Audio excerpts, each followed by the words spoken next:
ان کے ہاتھوں سے لٹی باغِ رسالت کی بہار، ان کے ہاتھوں سے لٹی باغِ رسالت کی بہار، جو نمازوں میں صدا پڑھتے رہے صلی اللہ۔ آج سے 1400 سال قبل دریائے فرات کے کنارے سید الشہداء امام حسین رضی اللہ تعالیٰ عنہ نے اپنے لہو سے دین حق کی ناموس پر پہرا دیا اور یہ ثابت کر دیا کہ حق بے شک کتنا ہی تھوڑا کیوں نہ ہو وہ ہمیشہ باطل پر غالب رہنے والا ہے۔ اس دن یہ ثابت ہوا تھا کہ اسلام ہمیشہ سے زندہ رہنے والا ہے اور حق کی آواز کو کبھی بھی دبایا نہیں جا سکا۔ اس دن یہ ثابت ہوا تھا کہ بے شک اسلام کی ناموس کی خاطر سر کٹا کر بھی آپ ہمیشہ کے لیے امر ہو جاتے ہیں۔ اس دن یہ ثابت ہوا تھا کہ تلواروں کی جنکاروں کے سائے میں نماز حق ادا کی جاتی ہے۔ وقت ہے 9 محرم الحرام کا۔ امام اعظم سیدنا حسین علیہ السلام چراغ گل کرتے ہیں اور اپنے ساتھیوں سے فرماتے ہیں کہ کل ہمیں بے دردی سے شہید کیا جائے گا۔ میں آج تم لوگوں کو کہنا چاہتا ہوں کہ تم میں سے جو کوئی اپنی جان بچا کر یہاں سے جانا چاہے وہ جا سکتا ہے، لیکن قربان جاؤں ان ساتھیوں کی وفا پر، ان کی جفا پر کہ سب نے بیک زبان کہا دین حق کی خاطر لڑنا پسند، مرنا پسند، مریں گے تو آپ کے ساتھ، کٹیں گے تو آپ کے ساتھ۔ پھر اگلے روز سید الشہداء حضرت امام حسین علیہ السلام نبی اکرم صلی اللہ علیہ وآلہ وسلم کی اس حدیث کو حق ثابت کرنے کے لیے میدان میں اترتے ہیں۔ ام سلمہ رضی اللہ تعالیٰ عنہ فرماتی ہیں کہ ایک دن نبی اکرم صلی اللہ علیہ وآلہ وسلم نے فرمایا، آج میرے گھر میں ایک ایسا فرشتہ آیا جو اس سے پہلے میرے پاس کبھی نہیں آیا تھا۔ اس نے مجھے بتایا کہ آپ کا یہ بیٹا حسین شہید ہو جائے گا۔ اگر آپ صلی اللہ علیہ وآلہ وسلم چاہیں تو میں آپ صلی اللہ علیہ وآلہ وسلم کو اس زمین کی مٹی دکھا سکتا ہوں جہاں اسے شہید کیا جائے گا۔ پھر اس نے مجھے سرخ رنگ کی مٹی نکال کر دکھائی۔ شاید امام حسین علیہ السلام کے کانوں میں علی علیہ السلام کی یہ دعا بھی گونجی ہوگی کہ جب وہ صفین کی طرف جاتے ہوئے نینوا کے قریب پہنچے تو علی علیہ السلام نے فرمایا، ابو عبداللہ فرات کے کنارے صبر کرنا، ابو عبداللہ فرات کے کنارے صبر کرنا۔ ابو عبداللہ حضرت حسین علیہ السلام کی کنیت تھی اور تابعی کے سوال پوچھنے پر کہ خیریت ہے نا، حضرت علی علیہ السلام نے فرمایا، میں ایک دن نبی صلی اللہ علیہ وسلم کے پاس آیا تو آپ کی آنکھوں سے آنسو جاری تھے۔ میں نے کہا، اے اللہ کے نبی، کیا کسی نے آپ کو تکلیف دی ہے؟ آپ کی آنکھوں سے آنسو کیوں بہہ رہے ہیں؟ نبی صلی اللہ علیہ وسلم نے فرمایا، نہیں، بلکہ ابھی تھوڑی دیر پہلے میرے پاس سے جبرائیل علیہ السلام اٹھ کر گئے ہیں۔ وہ کہہ رہے تھے کہ حسین کو فرات کے کنارے شہید کر دیا جائے گا۔ پھر انہوں نے مجھ سے کہا کہ اگر آپ صلی اللہ علیہ وسلم چاہیں تو میں آپ کو اس مٹی کی خوشبو سنگھا سکتا ہوں۔ میں نے کہا ہاں، تو انہوں نے اپنا ہاتھ بڑھا کر ایک مٹھی بھر کر مٹی دکھائی اور مجھے دے دی۔ بس اس وقت سے اپنے آنسوؤں پر قابو نہیں۔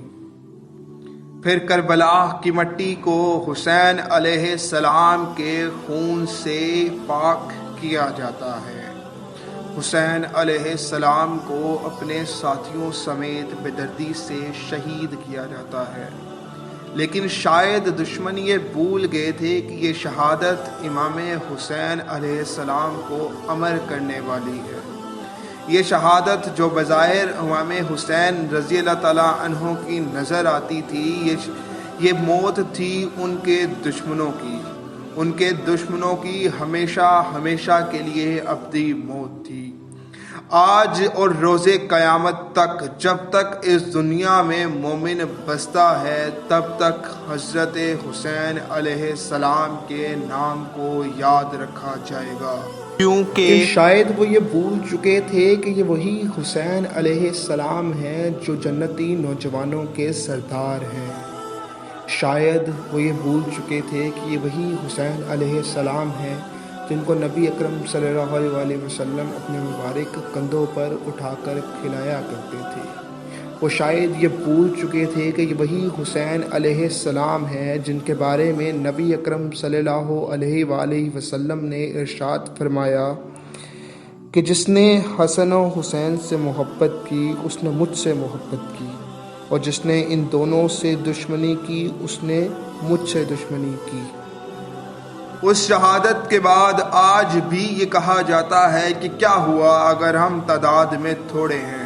حسین علیہ السلام بھی تو تعداد میں تھوڑے تھے لیکن وہ باطل پر غالب آئے۔ واقعہ کربلا کو یاد کرنے کا اصل مقصد حسین علیہ السلام کی قربانی کے مقصد کو تازہ کرنا ہے۔ یہ تازہ کرنا ہے کہ ہم پر ایک قرض ہے۔ ہم نے غم حسین علیہ السلام تو بہت منا لیا، لیکن شہادت حسین علیہ السلام کے اصل اسباب کو، اصل مقاصد کو آج بھی ہم سمجھنے سے قاصر ہیں۔ آج بھی ہم یہ نہیں سمجھ پا رہے کہ حسین علیہ السلام نے ظالم حکمران کے آگے کلمہ حق اس وجہ سے بلند کیا کہ وہ اپنے نانا حضرت محمد صلی اللہ علیہ وسلم کے دین کو اس دنیا پر غالب کرنا چاہتے تھے۔ حسین رضی اللہ تعالیٰ عنہ کی شہادت کا مقصد تب تک پورا نہیں ہوگا جب تک اس دنیا میں بسنے والا ہر مومن، ہر انسان، ہر مسلمان جس کے دل میں غم حسین تازہ ہے وہ شریعت محمدی کو نافذ کروانے کے لیے، اس پر عمل پیرا کروانے کے لیے اس دنیا میں اپنا کردار ادا نہیں کرتا۔ آج ہم سمجھتے ہیں کہ ہم آزاد ہیں، لیکن وقت کے یزید کبھی تو کشمیر میں مظالم ڈھاتے ہیں تو کبھی فلسطین میں، کبھی برما میں مسلمانوں پر قیامت ڈھائی جاتی ہے تو کبھی عراق اور کبھی شام میں، لیکن مسلمان خاموش تماشائی بنے اس سب تماشے کو دیکھ رہے ہیں۔ آج ہمیں یہ سمجھنا پڑے گا کہ حسین علیہ السلام کی قربانی کا مقصد جابر حکمران کے آگے کلمہ حق بلند کر کے دین نبوی کو ہمیشہ کے لیے اس دنیا پہ غالب کرنا تھا۔ ہمیں اس مقصد کو آگے لے کر چلنا ہے۔ ہمارا جینا مرنا دین نبوی کو اس دنیا میں غالب کرنے کے لیے ہونا چاہیے۔ آج ہمیں اس مقام تک جانا ہے، اس جگہ تک جانا ہے جہاں پر دین محمدی صلی اللہ علیہ وسلم اس دنیا کے تمام ادیان پر غالب نہیں آ جاتا۔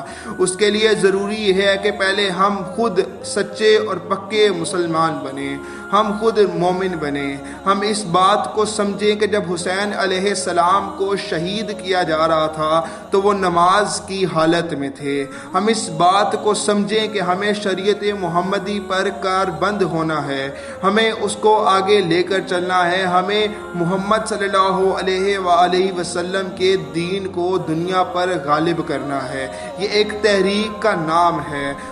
تو آج یہ عہد کر لیں کہ جب تک زندہ رہیں گے، اگر ہمارے دلوں میں حسین علیہ السلام کی عزت ہے، ان کا غم ہے، تو ہم یہ وعدہ کر لیں خود سے کہ جب تک زندہ رہیں گے شریعت محمدی صلی اللہ علیہ وسلم کو سمجھیں گے، اس پر عمل کریں گے اور اس دنیا میں ان کے دین کو غالب کرنے کے لیے اپنا کردار ادا کرتے رہیں گے۔